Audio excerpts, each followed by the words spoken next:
Hello and welcome to the Rested podcast, where we explore travel time rather than destinations and the joys and surprises of transport.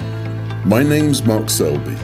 I love the theatre of travel, discovering the stories of journeys and learning how people use their travel time. For one memorable term, I lived in a small hut as a student. It stood in the large garden of an old English vicarage. The tranquillity was inspiring. On some mornings I'd wake to find a friendly field mouse sitting on the table beside my bed. Naturally, I called him Gerald. My rent involved no exchange of money. Instead, the vicar gave me an air rifle to protect his vegetables from the many rabbits that lived in the surrounding fields. They were always hungry. Keen listeners know my gardening incompetence, but the vegetable patch was clearly marked. Fortunately for both the rabbits and me, the rifle wasn't powerful. If I ever managed to shoot a rabbit, the pellet simply bounced off its fur without bloodshed or significant harm. The rabbit would scurry off to undoubtedly return later. The vicarage was in a small hamlet with a church, 2 shops and a pub. Musician Steve Marriott of the Small Faces and Humble Pie lived nearby. When he wasn't touring, Steve enjoyed visiting the pub. If a white horse was tethered outside, you knew Steve was inside. At closing time, Steve mounted the horse to be carried home, the theory being that this minimised the risk of him being breathalyzed. Of course, you can be prosecuted for being drunk in charge of a horse. An 1872 British law to that effect still stands. What surprises many is that this same Victorian Act also applies to riding a mobility scooter inebriated today. Tragically, those who shouldn't be driving seem more concerned with not being caught than on the terrible damage they cause. It's too easy to focus on the wrong things. And talking of focusing on the wrong things, my dream of reducing our car dependency might be dismissed by some as just another attempt to save the planet. It's not. The planet will survive long after us humans have wiped ourselves out. What motivates me is trying to save the humans. Recognising our dependencies on each other, the importance of communities for the well-being of people, and mobility's role in fostering healthy communities. The traditional places where people met are disappearing, the pubs, the places of worship, shops and the like. As they disappear, so the opportunities for face-to-face interactions diminish, and human isolation increases. Those interactions are the lifeblood of a healthy community. They can't be substituted with online communities. Rather than creating virtual town squares, online antisocial networks too often become cesspits of anger, intolerance, and polarizing echo chambers. The content, created by humans or bots, is manipulated to drive attention, amplifying behaviour that rarely happens in face-to-face contact. We're more civil creatures.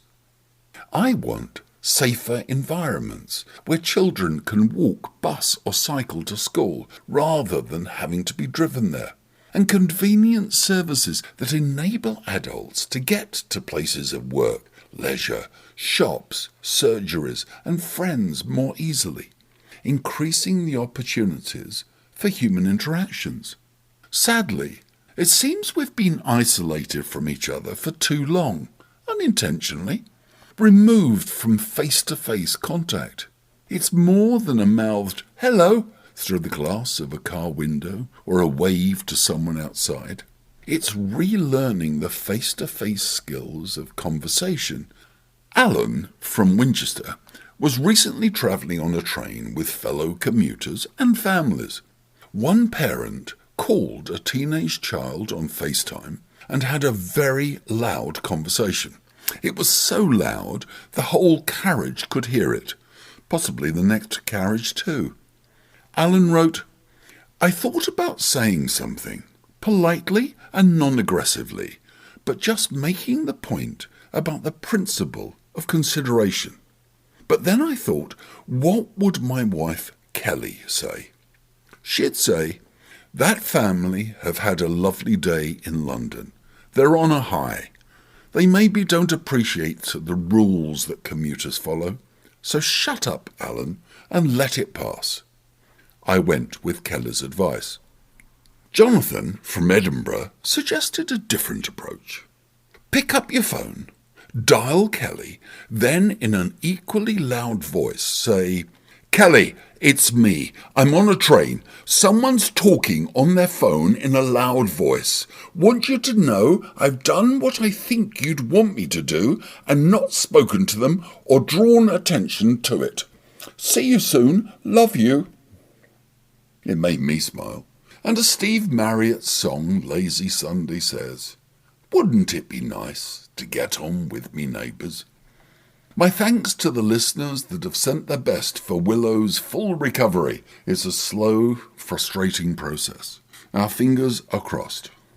My thanks to Diane for the photos she sent of the old buses in Samoa. They're beautifully maintained and decorated and run on island time. One is painted bright blue. It has no glass in the windows and the interior is all polished wood. There's no timetable or bus stop.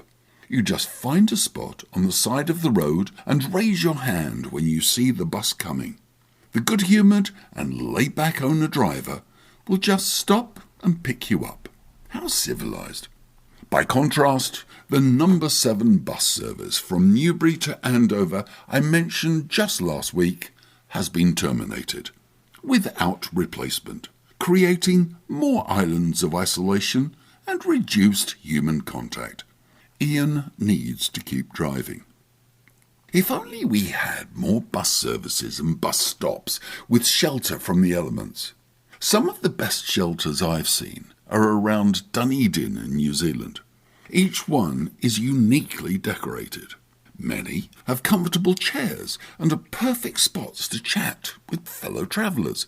Some have small bookcases with books for sharing. Oh, and the daytime buses run every 30 minutes. Artist John Noakes painted murals on 65 bus shelters around Dunedin, each reflecting the history and character of the area.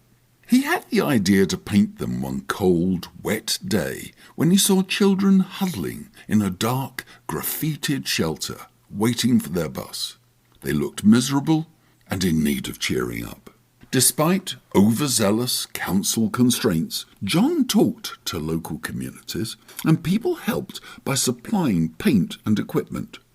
John died in 2006, but his shelters continue to be maintained by locals and artists. It's inspiring to see the impact one person can make and the pride that can be triggered in local bus shelters. Thankfully, many others make a daily impact, helping people to get around, to meet. I think of the dedicated volunteers taking people shopping, to appointments or to meet friends. Thank you. But for communities to flourish, we need more human interaction. We need safe, convenient, regular transport and appealing places to meet.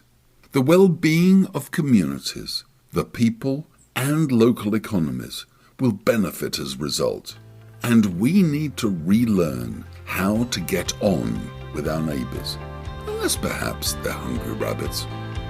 Enjoy your travels. Thanks for listening to the Rested Podcast. Please subscribe for details of new episodes and tell your friends. I look forward to reading and sharing your travel stories. Please email restedpodcast@gmail.com. And my thanks to everyone that has contributed to Rested so far. Enjoy your travel time.